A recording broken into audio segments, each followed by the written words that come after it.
Sabe, em 1962, a revista Playboy fez algo bem inesperado.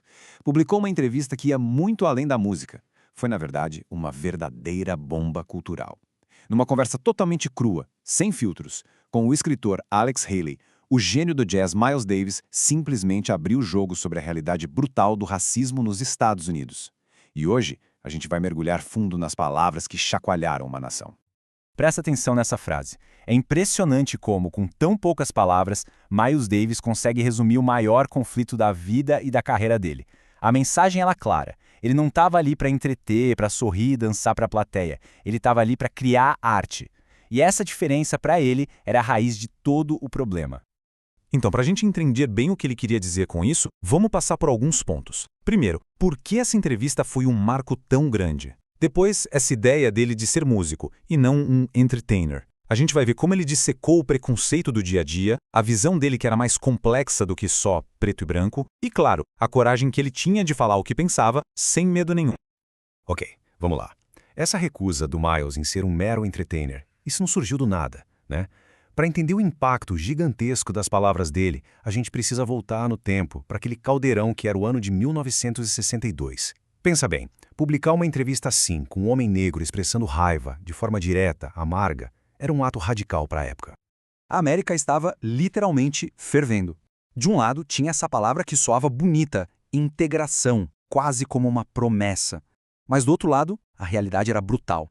Igrejas de comunidades negras eram bombardeadas, a Ku Klux Klan fazia comícios abertamente na rua e a imprensa, na maioria das vezes, cobria a luta por direitos civis de um jeito bem superficial. Foi nesse cenário que a voz do Miles Davis ecoou como uma explosão. E que explosão, hein? O historiador Thomas Ware chegou a dizer que foi um marco. Pensa só, uma revista que era basicamente de entretenimento, de repente se transforma num dos espaços mais importantes para o debate público nos Estados Unidos. A entrevista do Davis mudou as regras do jogo, sabe? Mostrou o que uma revista popular podia e devia fazer. Mas olha que curioso, essa entrevista quase não aconteceu. O escritor Alex Haley ficou dias no pé de Miles Davis, super hostil, sempre desconfiado. E sabe qual foi a virada de chave? O Miles chamou ele pra lutar boxe. É sério. No meio do treino, o Haley admitiu que escritores eram uma raça odiosa e indigna de confiança. O Miles caiu na gargalhada e só então, finalmente, topou conversar pra valer. E foi essa confiança, conquistada ali, no ringue, que abriu a porta porque talvez seja o ponto central de tudo, a identidade artística do Miles Davis. Essa frase dele, ela diz tudo. Ele era um artista, ponto final. O trabalho dele não era fazer o público branco se sentir confortável. A expectativa do público branco, muitas vezes, era por aquilo que ele mesmo chamava de entretenimento tio-tom. Sabe? Aquele artista negro sorridente, que dança, que agrada a multidão. Só que o Miles entregava era outra coisa. Era arte, pura, sem concessões. Ele exigia o mesmo respeito que um músico clássico teria. É uma diferença brutal, a diferença entre ser um servo e ser um mestre da própria arte. E para ele, essa pressão toda não era nada nova. Ele via isso como uma herança direta da escravidão. Uma época em que o entretenimento feito por negros era muitas vezes uma ferramenta para acalmar a consciência dos brancos. O sorriso forçado, a dancinha, na visão dele, tudo isso era uma performance de submissão. E isso ele se recusava a fazer. Essa recusa em se curvar vinha de algo que o Miles vivia na pele todo santo dia. Ele pegou esse conceito abstrato, racismo, e mostrou como ele era dolorosamente real. Não era uma teoria de livro, sabe? Eram os cortes diários de uma faca invisível. Olha esse exemplo que é chocante de tão banal. Um eletricista chega na casa dele, uma mansão, e vê o Miles Davis, um homem negro, na porta. Automaticamente o cara assume que ele é o porteiro e pede para falar com o dono.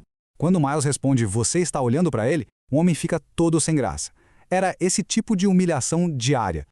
E o preconceito se infiltrava até no trabalho dele. Imagina só, para a capa do disco dele, Someday My Prince Will Come, a gravadora, sem nem pensar, contratou uma modelo branca. Foi preciso Miles bater o pé, intervir pessoalmente para conseguir colocar a própria esposa, a Frances, na capa. Afinal, o príncipe da história era ele, né? Mas talvez o caso mais perturbador tenha sido com um cadete de West Point. Eles estavam num bar, o Miles fez uma pergunta simples pro rapaz e o cadete simplesmente se afastou em silêncio. Mas aí, quando alguém reconheceu o Miles Davis, o músico famoso, o cadete voltou cheio de desculpas. O Miles contou que ficou com aquilo na cabeça por dias, pensando que o próprio filho dele, um dia, poderia servir no exército sob o comando de um cara daqueles. Mas não eram só encontros pessoais. O Miles enxergava esse preconceito na estrutura do sistema. Ele chegou a desafiar o entrevistador. Liga a TV, vai ao cinema e conta quantas pessoas não brancas você consegue ver. A invisibilidade era quase total. Ele apontava para programas de TV com dezenas de dançarinos todos brancos e denunciava discriminação na hora de contratar músicos em toda a indústria. Agora é importante entender uma coisa. Essa crítica toda ao sistema não era um ataque generalizado a uma raça. A visão de mundo do Miles Davis era bem mais sutil. O verdadeiro alvo dele era o preconceito em si, não importava de onde viesse. As palavras dele deixam isso bem claro. Ele não tinha problema com pessoas brancas, ele tinha problema com pessoas preconceituosas. E ele também era igualmente crítico com negros que, segundo ele, agiam do jeito que achavam que os brancos queriam. No fim das contas, o critério era o caráter da pessoa. Ele até falou sobre o preconceito dentro da própria comunidade, um fenômeno conhecido como crowding. Acontecia que alguns músicos negros, revoltados por verem os melhores trabalhos indo para músicos brancos, se recusavam a tocar com eles. O Miles não tolerava isso.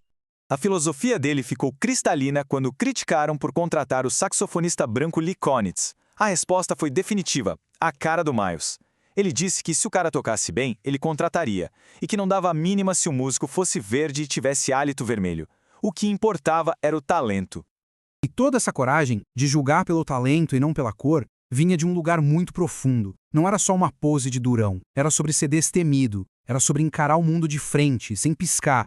Na entrevista, ele lista tudo o que conquistou. E não era pouca coisa. Ele tinha o sonho americano nas mãos. Uma casa enorme, investimentos, uma Ferrari na garagem, uma família que o amava. Pela lógica, ele tinha todos os motivos do mundo para ser feliz.